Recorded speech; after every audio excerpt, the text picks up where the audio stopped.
quickly want to move into the next part of this webinar, which is really about introducing to you two programs supported by Women's Funds. And we specifically chose these programs because they represent some of the work that we're highlighting in the report, and they illustrate the efforts that are going on to address particular barriers faced by low-income women. So with that, I want to turn it over to the first speaker, which is Tona Craviato of Casa de Maryland. And I'm particularly thrilled to introduce Tona, as Casa is a grantee partner of the Washington Area Women's Foundation. So Tona? Okay, so I'm going to just briefly mention about our mission. Casa primary mission is to work with community members to improve the quality of life, fight for equal treatment, and full access of resources and opportunities for low-income communities in Maryland. Okay, how do we do this? Well, we create day labors or worker centers, as we name it. There's a safe place for employers and workers to meet. We educate our workforce, our workers, in the advantages of have a full-time job that pay a living wage. Legalization for undocumented immigrants, civil labor and human rights, and organizing and leadership development. Next slide. I'm going to skip that one. Next one. I know we're short of time.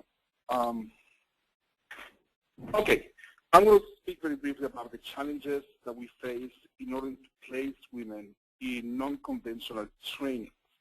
Of course, the machismo, family issues is a big factor for a female worker to engage in a training that is non-conventional or not.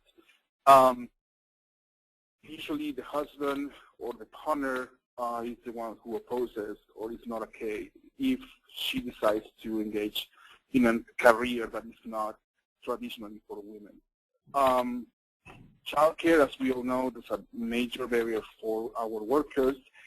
So timing the trainings and the schedule of the training, the frequency of the training, this has been the key for us to actually move women into non-conventional training. Next slide, please.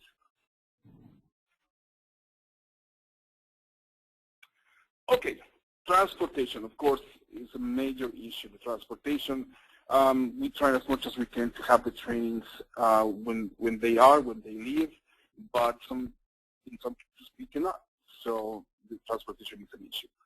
Isolation, you know, the fact that you are the only women in the training is also a factor that they face, and then sometimes they cannot stand anymore. They feel completely isolated, lonely, and they withdraw from the training. The fees, it's extremely hard for us to find free trainings. So even we provide very accessible and affordable trainings, sometimes we have to give them some flexibility in the payments or discounts or scholarships. And of course the language. English proficiency is a barrier to get access to training. Not all the trainings are bilingual or in Spanish. Next slide, please. Okay, I'm going to speak also very briefly about how we do in Casa to make jobs available for women that are not traditional jobs. We have a very specific policy called Gender Neutral Job Placement Policy. In this policy, the only thing that we require for place somebody in the job is that this person is physically and mentally capable to perform the job, regardless of the gender. This very specific, very clear gender neutral policy allows our female workers to get access to jobs that are traditional for men. Now, next slide, please. This sounds easy, but it's not. It's not an easy task to allow women to have access to these jobs for many, many reasons. I'm going to just say that again, is the employer expectations about what a day labor should be. In the what they think about a day labor is a Latino young male between in the early 20s, middle 30s. So when they come to Casa to hire a worker for a non-traditional job, they're expecting Latino, and then they ended up with a woman. Okay, so again, it's not an easy task, but we have the policies in place, and we provide support to the person who actually is matchmaking employers and workers. So these persons have tools and have resources to actually successfully put these women in non-conventional jobs. These kind of jobs are like daily jobs, moving jobs, painting jobs, carpentry helpers, daily jobs.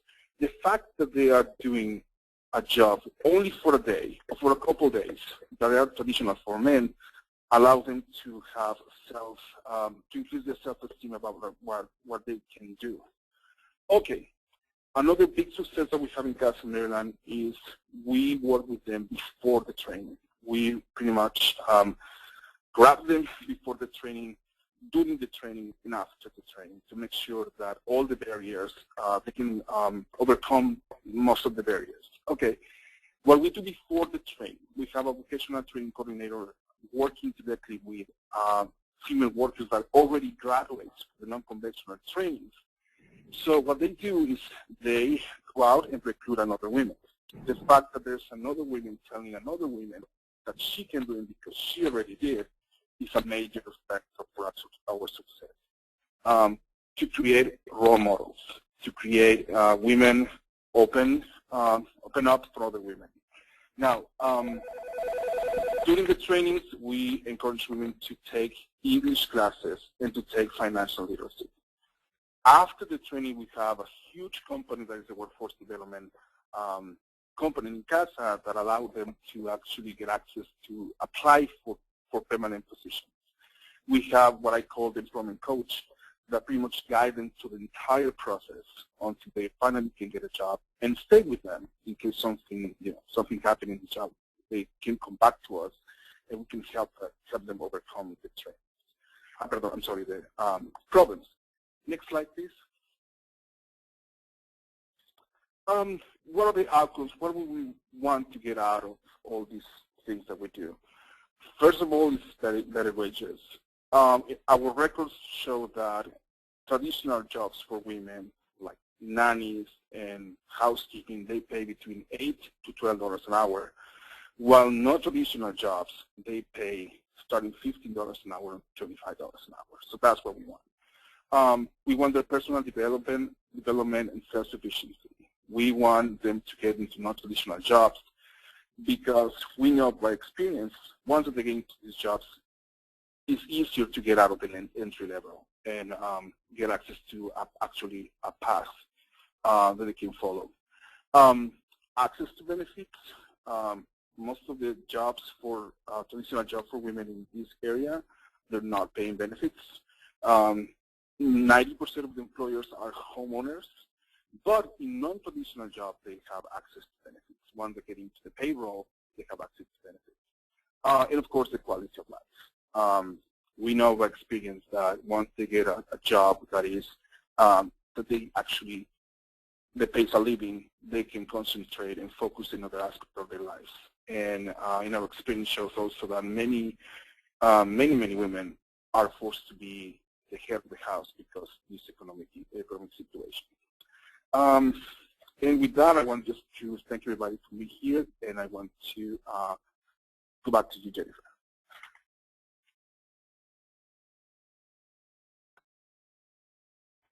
Thank you so much, Tona. I appreciate you providing an overview of the work that you are doing at Casa.